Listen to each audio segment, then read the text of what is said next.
Welcome to my homestead, y'all. I'm your host, Jenny Velicky, also known as the Funky Farm Girl. I'm working to create a home with a little farm, a little faith, a lot of food, and a bit of funky. I'm learning all about growing and preserving our food supply, raising chickens and children, and becoming more self-sufficient while leaning hard on Jesus. And I want to take you along for the ride. So grab yourself a cup of something wonderful and let's visit a while.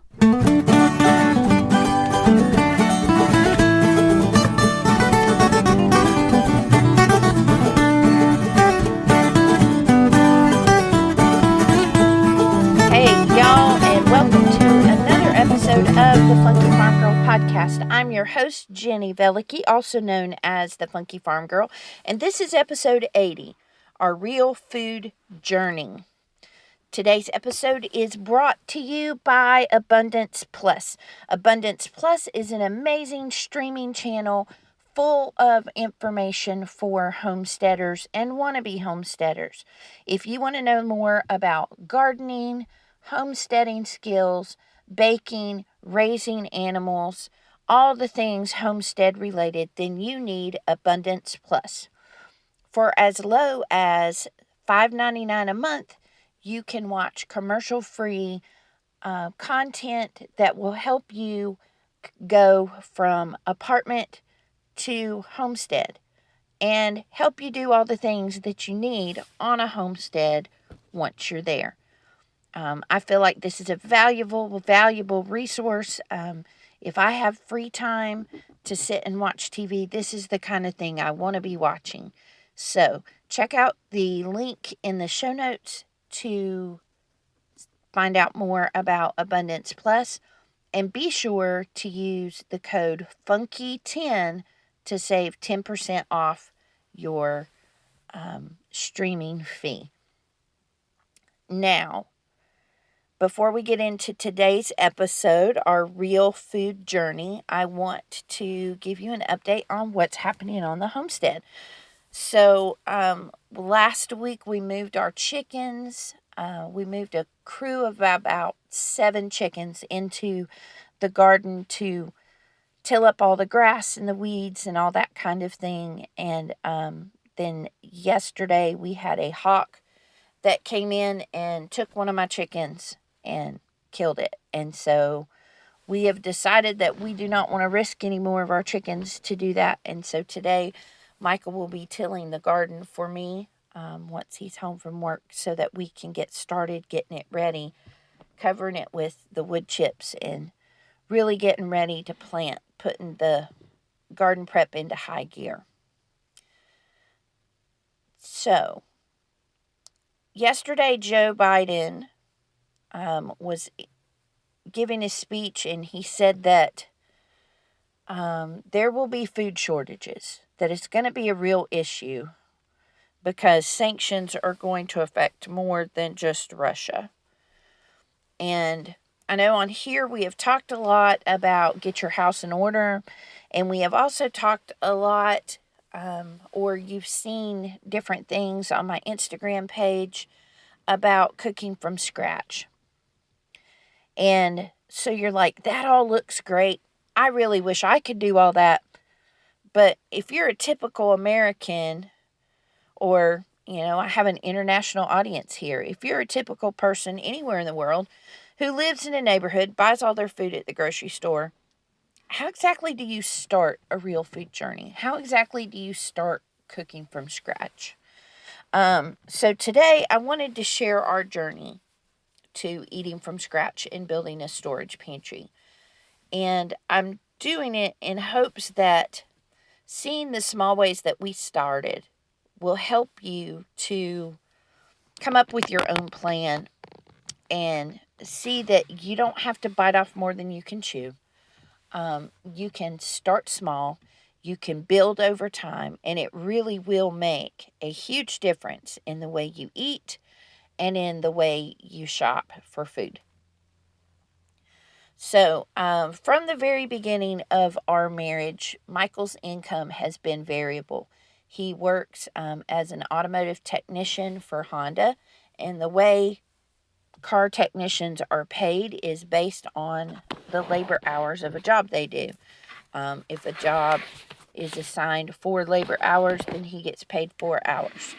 And if he's not working on a car, he doesn't make any money. And so that inevitably for us meant that he was getting pretty good paychecks in the summer, higher paychecks in the summer. But then in the winter, it would slow down and business would be slower. And so we would just have lower paychecks in the wintertime. And that made it really difficult to budget for groceries because, one month we'd have a lot of money and one month we wouldn't have as much. And so it made it hard to plan. And so what I began to do is I started stocking up in the higher paychecks so that when we had the lower paychecks, we had stuff that would keep until then, so that we did not have to buy as many groceries during those leaner months. So I started stocking up first off on starches because they're cheap and they're filling and they're shelf stable. Okay, so I bought things like rice and pasta and instant potatoes. And I would buy several packages at a time and I would stack them in my pantry. I put some in a closet just to be able to have another place to put it because we didn't have a ton of room. And over time, I just began to collect those things. I also started to replace one with two. And I've talked about this in the Get Your House in Order episode. Please go back and listen to that episode if you have not heard it.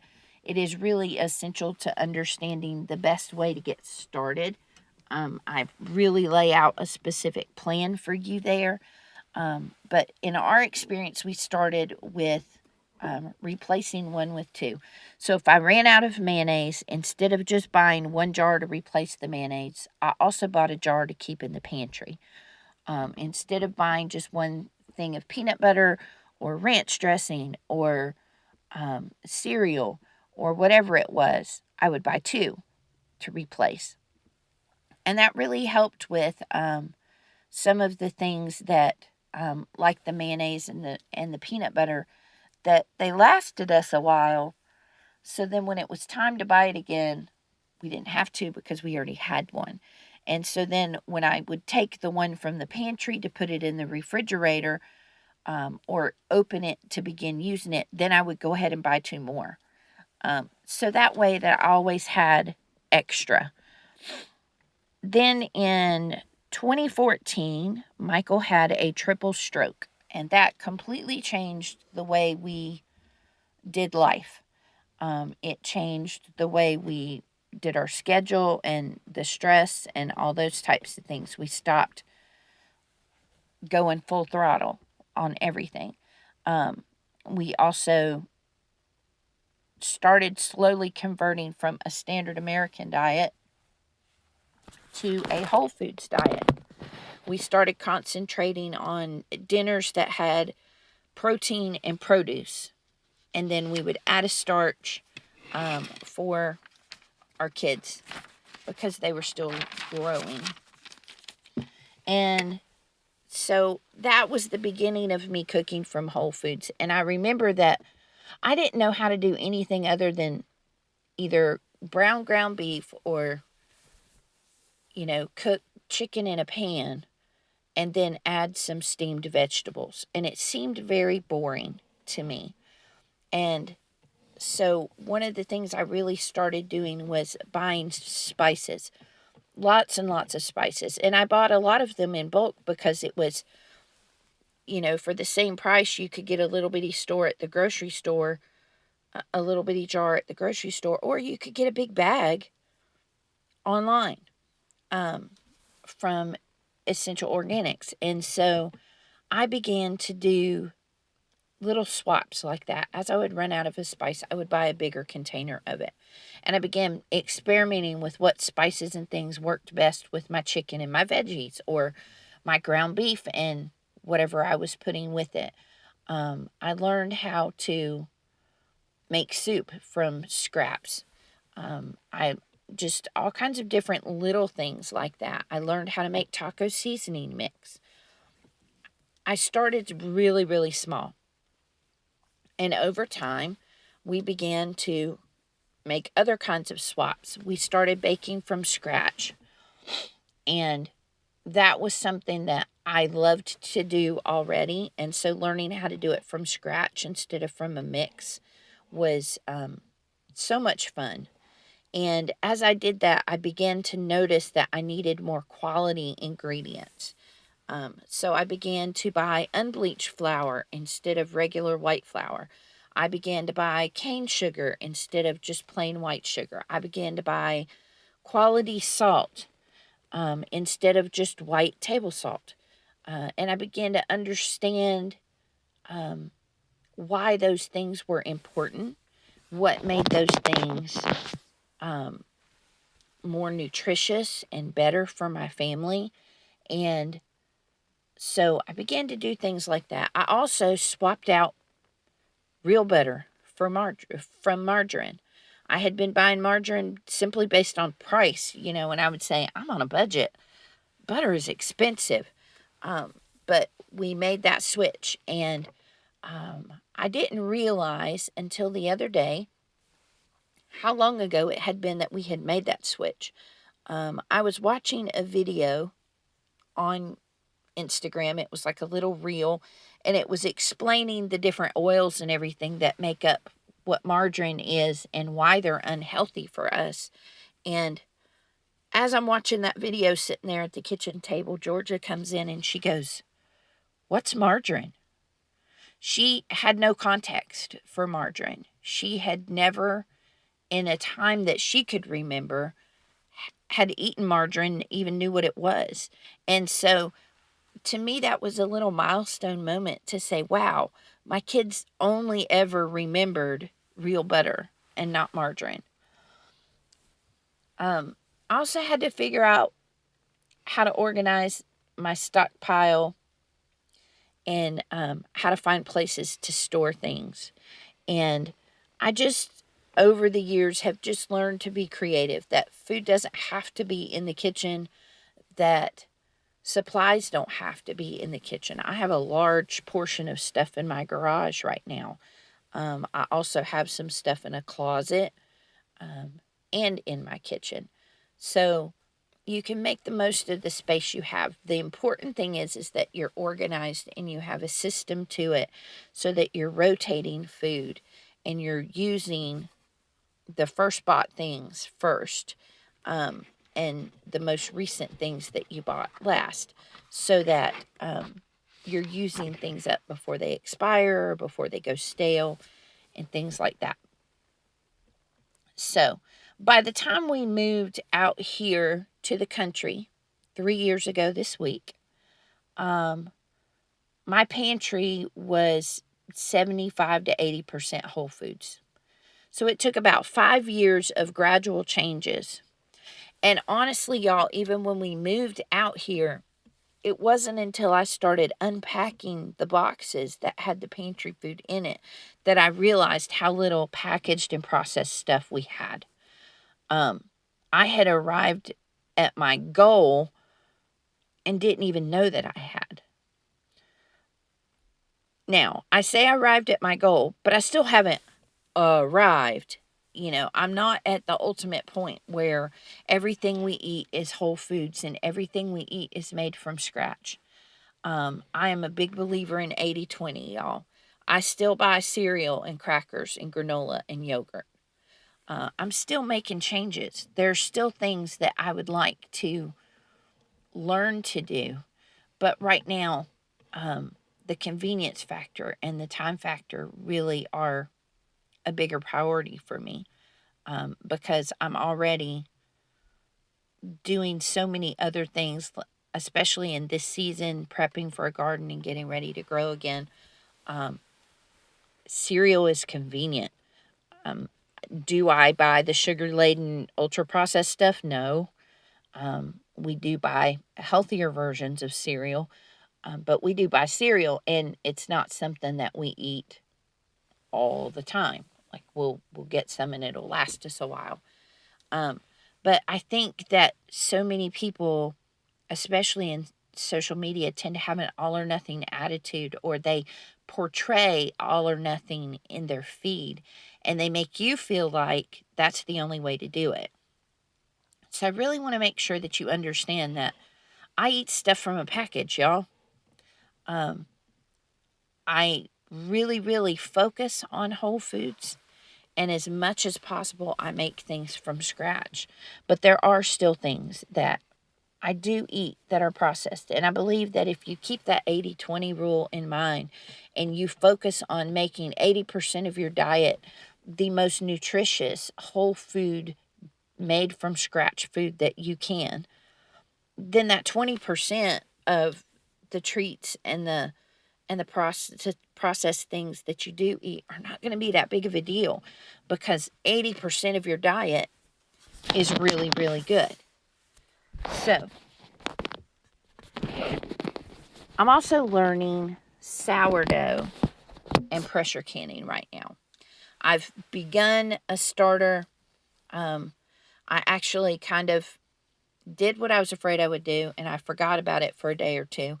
And so right when it was getting to the point that I could have baked with it, I forgot to feed it. And so I had to go back and feed it again and get it started again. So it's taking longer. Still have not made a loaf of bread, but I'm working towards that. I'm learning how to do that. I would like to be able to replace our store-bought bread, even if not with sourdough, with regular yeast bread at home, because I feel like that it's got fewer preservatives and all those types of things in it. It's a healthier option. It's also cheaper with the cost of things going up. Flour and water and salt are much cheaper than buying processed bread. And so I would much rather learn to make our own bread. And so I'm working towards that goal right now. I'm also working towards, like I said, pressure canning. I've learned to make broth in the pressure canner. Now I want to learn to can beans and meats and soups. And then I'm going to be growing green beans this summer, and I'm going to need to pressure can those. So just getting more familiar with my pressure canner and being more comfortable using it. And that opens up a whole nother section of food that I can preserve that I haven't been able to before. You know, I've primarily done a lot of tomatoes, pickles, and jams. And so this really opens up a whole new section of food that I can begin to preserve and stock my pantry with. And then one other thing that I'm working on doing right now is working on putting together freezer meals. Either meals or meal components, so that I'm relying less on convenient food during garden season. Because y'all, when you've been outside working outside in the heat all day, the last thing you want to do is come inside and stand over a stove, right? So I'm really trying to be proactive and do some things to get some convenient food ready that I can throw in a crock pot, or that would be able to be like maybe marinated meat in a bag that I just take it out and lay it in the sink, and then we throw it on the grill when we're ready to eat that night. So those types of things will help me keep in that 80-20, right? Because if I'm not careful in gardening season, when I'm so focused on growing all that fresh, whole food that my family needs, I can get so busy with that I don't have time to cook. And then we end up eating convenient foods all through the summer, which is kind of ironic when you're spending all that time growing good, healthy food. So I really want to make sure that I'm prepared for that this year. And so I'm making some changes that will begin to build my freezer with things now that will help me get through that busy season with more whole foods based diet. I'm also still working on building my stockpile. I feel like that we have an adequate supply right now, but I'm always looking to add a little more cushion and fill in gaps here and there. And I'm learning how to keep it organized. I'm not great at organization, and so that tends to be one of my weak spots. And so I'm learning different ways to store things and different systems to use so that things don't fall through the cracks and get forgotten about. So I want you to know that you don't need to build a food stockpile and cook everything from scratch all at once. Pick one thing to swap, like the butter from margarine, like the unbleached flour from the white flour. Pick something that is a healthier version of whatever it is you're using right now. You don't have to make it from scratch, but what's a healthier version that's in the store? And then learn one scratch recipe. Maybe you learn how to make taco seasoning so that you don't buy that from the store anymore. Maybe you learn how to make cornbread from scratch or brownies and you don't buy the Duncan Hines mix anymore. Whatever it is, pick one thing. Focus on mastering that one thing and then do it again. And keep doing it until you're making 80% of your food. And again, I'm going to go right back to what I said in the beginning. If you have not checked out Abundance Plus, I strongly encourage you to do so. There are videos on there about cooking from scratch. There's things on there about growing your own food. There are things on there about meat birds and goats and chickens and pigs and cows. If you want to know about all of those types of things, if you need help with a certain aspect of homesteading, it is a lifestyle. It's not all about location. There are things on there that show you how to do what you can with where you are. There are people on there who talk about how to get from where you are to, if you desire it, get to a place that you can buy land. So I really, really encourage you to check out Abundance Plus. I think it's been well worth the money for our family. I watch that way more than I do Netflix or Hulu or something like that. And it's very well priced for what you get. So go to the link in the show notes to check out Abundance Plus. And like I said before, you can use the code FUNKY10 and save 10% off your subscription rate. Okay, y'all, go out there, buy 2 instead of 1, and go find something to make from scratch and pick one thing to swap. I'll see y'all next week.